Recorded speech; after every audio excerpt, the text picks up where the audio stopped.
Hi guys, welcome two aspirants hub. स्वागत है आप सबका मेरे यूट्यूब चैनल में। आज मैं आप सबके साथ डिस्कस करने जा रही हूँ बैंकिंग एग्जामिनेशंस का बहुत इम्पॉर्टेंट टॉपिक जो है BSBDA अकाउंट।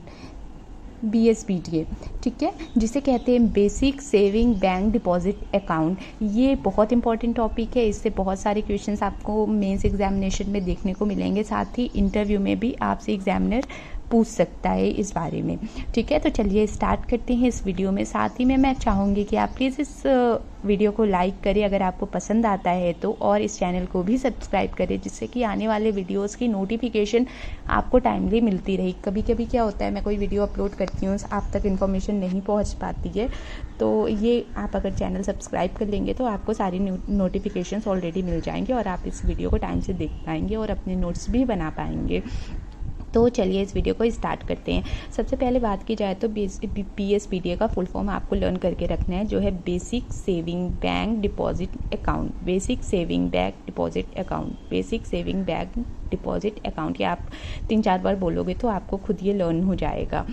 ठीक है, और इसको मतलब आप दूसरे नेम से ऑलरेडी जानते होंगे। अगर मैं आपको इसका दूसरा नेम बताऊँ, ज़ीरो बैलेंस अकाउंट।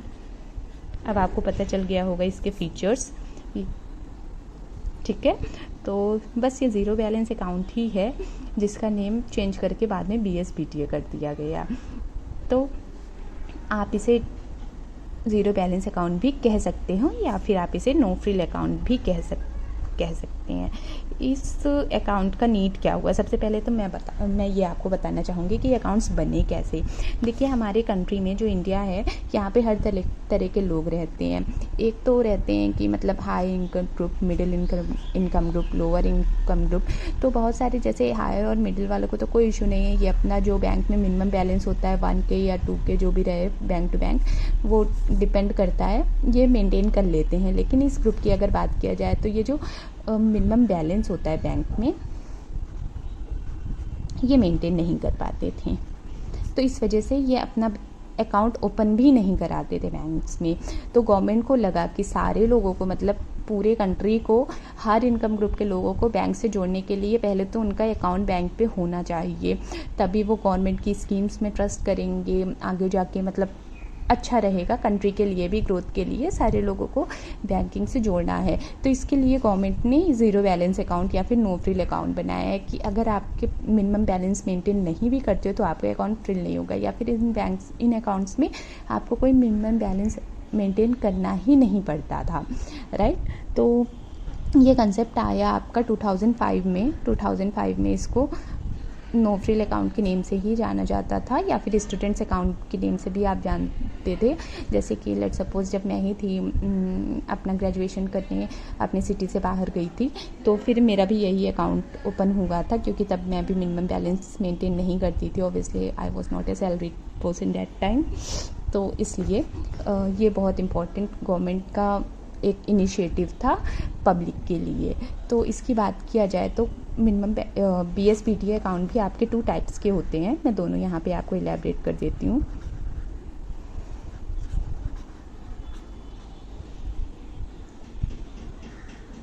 एक होता है नॉर्मल कैटेगरी में, जिसमें फुल KYC रिक्वायर्ड होता है, और दूसरा होता है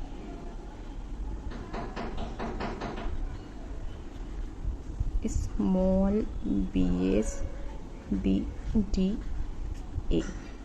देखिए, नॉर्मल BSBDA में क्या होता है, आपको फुल KYC करानी पड़ती है। फुल KYC मतलब कि आपको अपना कोई भी ID प्रूफ देना पड़ता है बैंक में।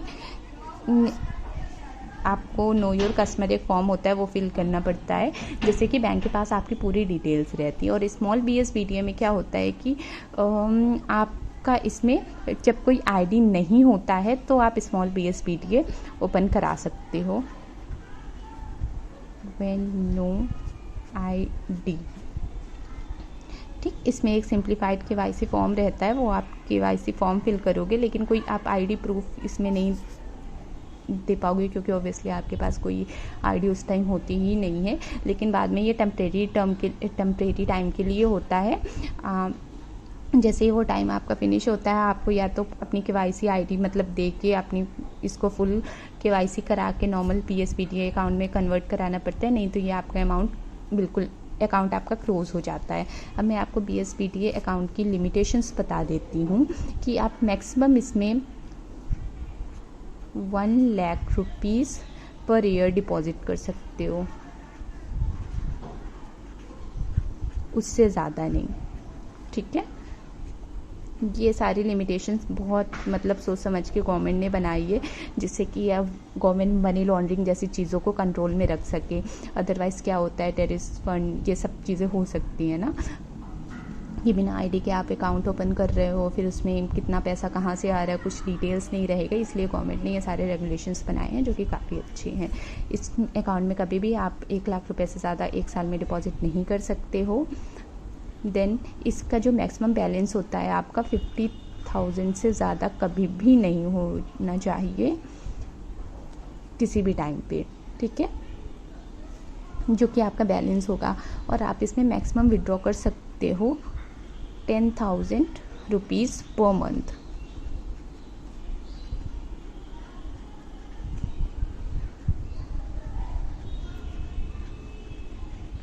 ये भी मैं मेंशन कर देती हूँ। 50,000 ये थर्ड पॉइंट था, 50,000 रुपीज़ से ज़्यादा आपका मैक्सिमम बैलेंस नहीं होना चाहिए कभी भी, किसी भी पॉइंट पे, किसी भी टाइम पे। और आपको फ्री ATM ट्रांजैक्शन इसमें मिलते हैं। ATM आप 4 time in a month. Then बात की जाए, इस अकाउंट में आप कभी भी फॉरेन करेंसी में ट्रांजैक्शन नहीं कर सकते। इस अकाउंट में आपको फॉरेन रेमिटेंस अलाउड नहीं होता है। ये भी मनी लॉन्ड्रिंग को ध्यान में रखते हुए रूल बनाया गया है। साथ में अगर किसी भी पर्सन का सेविंग अकाउंट है किसी भी बैंक में, तो उसे अपना सेविंग अकाउंट क्लोज करना रहता है within 30 days of opening small BSBDA। Okay, तो अगर आपका सेविंग अकाउंट है तो आप उसे क्लोज करना पड़ेगा विदिन 30 डेज। जिस भी दिन से आप ये अकाउंट ओपन करा रहे हो, आपको अपना सेविंग अकाउंट क्लोज कराना पड़ेगा। इसके बाद का इसमें बहुत इंपॉर्टेंट पॉइंट आपको बताने जा रही हूँ, जो कि मैं ऑलरेडी आपको बता चुकी हूँ, कि जैसे ही आप स्मॉल BSBDA ओपन कराते हो तो उसमें आप ID तो नहीं अप्लाई करते हो, क्योंकि आपके पास कोई ID होता ही नहीं है। तो आपको 1 ईयर का तो ये अकाउंट ओपन हो जाता है। 1 ईयर के बाद आपको अप्लाइड डॉक्यूमेंट, जैसे मान लीजिए आपने ड्राइविंग लाइसेंस या फिर आधार कार्ड के लिए अप्लाई किया है, तो आपको वो प्रूफ दिखाना पड़ता है। वो प्रूफ आप अप्लाई करोगे कि आपने ऑलरेडी किसी ID के लिए अप्लाई कर दिया है, वो ID आपको मिलने ही वाली है। तो जो आपकी 1 ईयर की वैलिडिटी है वो बढ़ के आपको 1 ईयर का एक्सटेंशन मिल जाता है, ठीक है। तो इस तरह ये सारे स्मॉल BSBDA के सारे फीचर्स हैं जो मैंने आपको एक्सप्लेन कर दिए हैं। आपका कोई भी डाउट होता है तो आप कमेंट बॉक्स पे कमेंट कर सकते हो। और प्लीज़ इस वीडियो फ्रेंड्स से अपनी फैमिली में शेयर करें, जिससे कि ज़्यादा से ज़्यादा लोगों तक ये वीडियो पहुंच सके। साथ में आपका जो भी फीडबैक होता है प्लीज़ कमेंट बॉक्स में शेयर ज़रूर करें, क्योंकि जैसे मैंने आपको पहले भी बताया, मैं एक प्रोफेशनल टीचर नहीं हूँ, मैं भी एक बैंकिंग एस्पिरेंट रह चुकी हूँ। तो मुझे पता है कि बच्चों के डाउट्स क्या आ सकते हैं, उसको ध्यान में रख के ही मैं ये वीडियो बनाती हूँ। लेकिन हो सकता है कहीं पे मुझसे कोई मिस्टेक्स होती होंगी, ठीक है। तो आप अगर अपने फीडबैक शेयर करोगे तो मैं इम्प्रूव कर पाऊँगी। साथ में नेक्स्ट वीडियो आप किस टॉपिक में चाहते हो प्लीज़ उस पर भी कमेंट करें, जिससे कि मैं उस टॉपिक को प्रायोरिटी में रख के आपके लिए वीडियो बना सकूँ। Thank you so much guys इस वीडियो को पूरा देखने के लिए। Thanks for your time and your support. Thank you so much.